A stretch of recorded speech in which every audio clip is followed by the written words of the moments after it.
Tens of thousands of athletes took part in this year's Boston's Marathon. And the race falling on one Boston day, which marks the anniversary of the marathon bombings. It's also a day to celebrate how the city and surrounding areas came together to support one another in the wake of the tragedy. That energy alive and well on race day today. Our Kayla Fish joins us from the starting line in Hopkinton with what this day means to those involved. Kayla. We spent the day talking to runners, spectators, and volunteers, and their energy is contagious. To them, there is nothing like the Boston Marathon.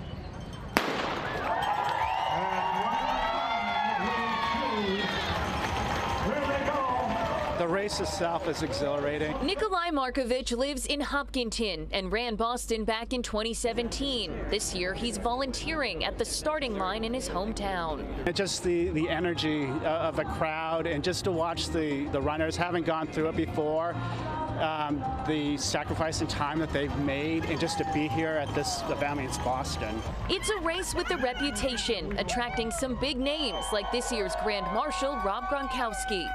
Running the Boston Marathon has always been Michael Geary's dream. He grew up down the street. I've watched it many times, and now I get to finally run it. And he's got his friends by his side. I consider this the greatest marathon in the world. So, it attracts everybody over here. You can see the excitement.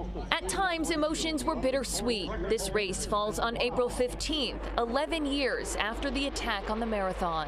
That's not going to go away, but the strength that came out of it is the beauty, and that's what we embrace on this day. We spoke to people who came here from all over the world, residents of all 50 states and citizens of 129 countries, all part of this year's race field. In Hopkinton, I'm Kayla Fish, 12 News.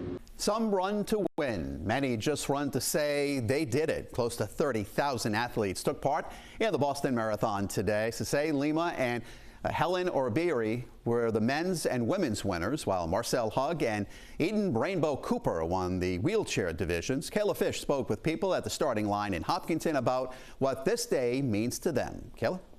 Well, this year's race fell on one Boston day, which not only marks the anniversary of the marathon bombings, but also is a day to celebrate the strength and resilience of the people of Boston and beyond following that tragedy.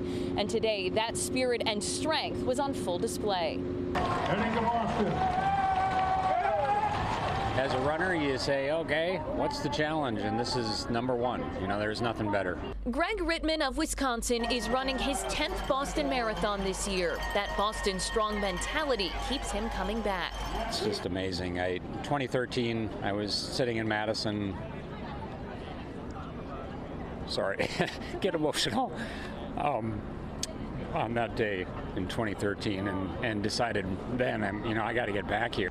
For him, being part of the race on one Boston day means even more. It's really special, and to think of the people that suffered on that day and the people of Boston that took the city back, and it's so powerful. It's beautiful. That spirit of resilience also shown by Kathy Orell's son Rob, running Boston for the first time. Rob is running with the Boston Medical Center in support of his friend that he lost to breast cancer, Melissa Hathaway. She says it's his way of keeping his friend's memory alive. All the hope and motivation she gave him, he's keeping it going. In total, runners set a goal to raise $50 million as part of the official Boston Marathon charity program. That money will help close to 170 nonprofits. In Hopkinton, I'm Kayla Fish, 12 News.